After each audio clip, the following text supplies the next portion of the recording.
In tonight's Tax Insider, the highway bill. Today, House Republicans announced plans for a quick vote on a 3-month highway spending extension. They plan to vote on it tomorrow, then leave town for a 5-week summer recess. The Senate would follow suit. Is this more kick the can, or is the means to an end for a tax reform deal? For answers, let's turn to our next guest on Capitol Insider, David Williams, president of the Taxpayers Protection Alliance.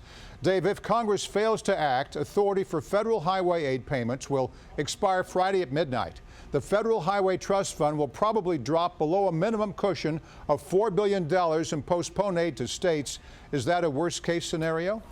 Well, Morris, you mentioned kicking the can down the road. What a surprise. Their legs must be tired because they've been kicking this can down the road for years now, ever since 2009. But seriously, this is bad for the states because the states depend on a lot of money from the federal government to repair bridges, roads, infrastructure, I mean, you name it. So this is really concerning. So this really is a worst case scenario for states. But Morris, I'm going to be glass half full right now and say that maybe this drives a discussion for the feds to say, maybe we need to get out of this and give the states more autonomy, give them more leeway in their funding. So maybe this crisis, this calamity, this self-inflicted crisis and calamity might be good for states if we can drive that discussion. You've got a good point there. Now, the House's 3-month bill includes $3.4 billion for the Department of Veterans Affairs. Tell us more about that.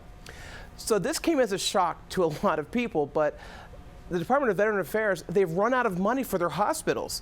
So they may have to close hospitals in August if they don't do some sort of fiscal patch, and that's what they've attached to the highway bill. Now, we don't like attaching things to bills that really aren't related, but we have to keep the VA hospitals open, so they're going to have to do this to keep the hospitals open. But talk about a mismanaged department. I mean, I have never seen such a mismanaged agency ever in the history of the government. I agree, and now they're going after firing some of these people, but then the federal unions say no, we don't want to have, they've got to have their due process, so it's going to take time.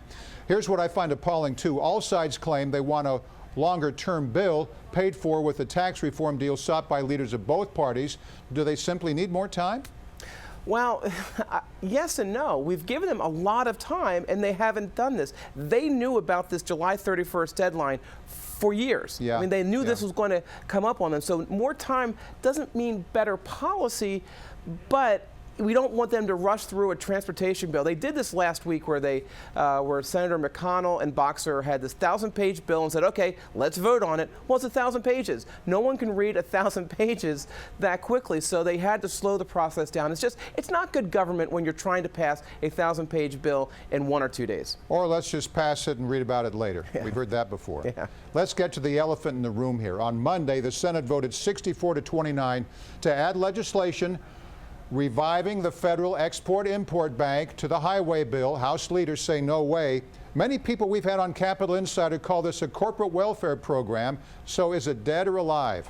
Well, Morris, we have talked about this numerous times on Capitol Insider, and the charter expired on June 30th. That was the good news. The bad news was that as soon as that happened, a lot of people lined up trying to revive it, and they found a vehicle, no pun intended, they found a vehicle in the highway bill. We knew they would. Yeah, they were just looking for it. They thought it was going to be Trade Promotion Authority. They wanted to put Exim Bank there, but they found the highway bill. And now this is interesting because the Senate actually voted to bring back the Export-Import Bank, but the House has categorically said, no, we are not bringing it back. So who wins?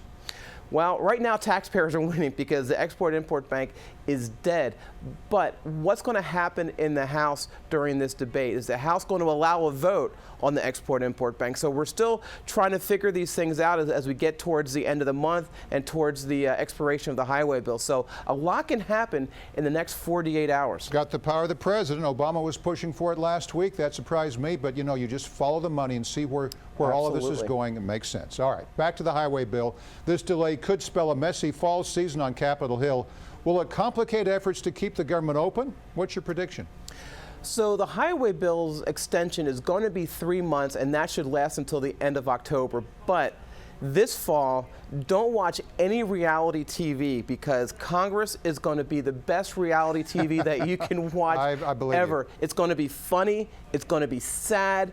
It's really going to be great entertainment, so buy a lot of popcorn. But the fact of the matter is... Can we see some fist fights break out? Possibly. And, you know, at the end of September is when the budget is supposed to be due. The Senate has not done any appropriations bills. So there are no spending bills to be sent to the president. So we're going to get up against this deadline once again. They come back on the 8th of September and the end of the fiscal year, September 30th. So you have 22 days to get all these spending bills done or to do a continuing resolution or whatever they're going to do. So it's going to be jam-packed full of, I guess, nonsense, because you're going to hear a lot of posturing from both sides of the aisle, and we're getting closer and closer to 2016 and the presidential race, so you know politicians are going to be, you know, mugging for the camera and saying things that are probably ridiculous, which again is good entertainment, but really bad policy. David Williams, telling it like it is, president of the Taxpayers Protection Alliance. Thanks, Dave. Thank you.